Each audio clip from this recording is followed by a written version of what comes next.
आज आपण पाहणार आहोत आमच्या वडापुरी गावाची स्टोरी। तर नमस्कार, मी आहे वैष्णवी। तर आज आम्ही दर्शनासाठी आलो होतो आमच्या गावातील श्रीनाथ मंदिरामध्ये। इथे दरवर्षी सप्ताह असतो, मग सप्त्यासाठी यावर्षी हे छान असं केलेलं बांधकाम। त्यानंतर आम्ही गेलो दर्शनासाठी। आता तिकडे दर्शन चालूच आहे, तोवर आपण आमच्या वडापुरी गावाचं नाव पडण्यामागची कथा ऐकूया। रामकृष्ण हरी।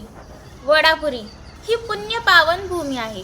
पूर्वी वडापुरी हे गाव कनकगिरी या नावाने प्रसिद्ध होते, परंतु श्रीनाथ पंथातील सिद्धपुरुष मच्छिंद्रनाथ व त्यांचे शिष्य गोरखनाथ हे फिरत फिरत या कनकनगरीत आले। ते दिवस होते भाद्रपद वद्य पक्षातील। एके दिवशी श्री मच्छिंद्रनाथांनी गोरक्षनाथांना भिक्षा मागून आणण्यास सांगितले। गोरक्षनाथांनी गावातील एका ब्राह्मणाच्या घरी अलक म्हणून भिक्षा मागितली। त्या घरातून वडे, पुरी, भजी सर्व पदार्थ वाढून आले। ते ताट घेऊन गोरक्ष गुरूंजवळ गेले। मच्छिंद्रनाथांनी जेवण केले, पण त्यातील वडे हे त्यांना फार आवडले। त्यांनी पुन्हा वडे आण म्हणून सांगितल्यावर परत गोरक्ष त्याच घरी गेले व अलक म्हणून भिक्षा मागितली।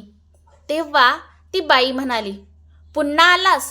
तेव्हा गोरक्ष म्हणाले, माझ्या गुरूंना वडे फार आवडले आहेत, तरी अजून वडे द्या।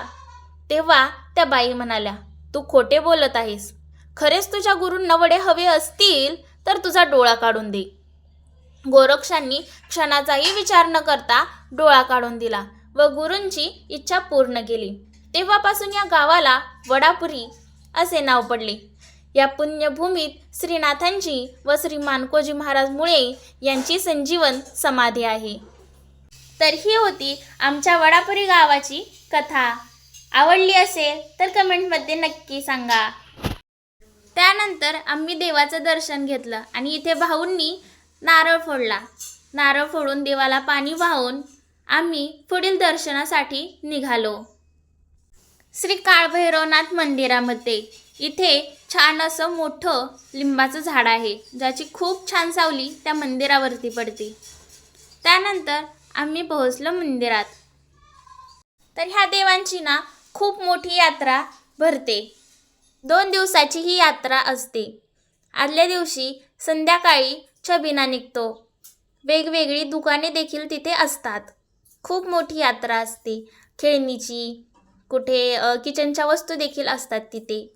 त्याचबरोबर वेगवेगळे स्टेशनरीची दुकाने देखील असतात। आणि दुसऱ्या दिवशी पालखी निघते। खरंच खूप भारी वाटतं या यात्रेला। त्याचबरोबर आता यात्रा लवकरच येणार आहे, मग मी त्याचा ब्लॉग नक्कीच बनवेन। हे मंदिर फार जुनं आहे, त्यामुळे मंदिराच्या आतल्या बाजूला मध्यभागी पाहिलं तर खूप छान अशी जुन्या काळातील दगडाची रचना आहे।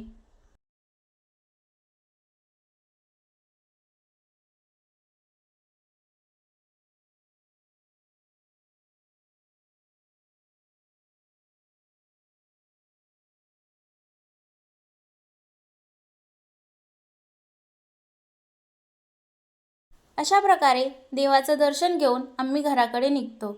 आजचा व्हिडिओ आवडला असेल तर लाईक करा, कमेंट करा, शेअर करा। त्याचबरोबर चॅनेलला नवीन असाल तर सबस्क्राईब नक्की करा।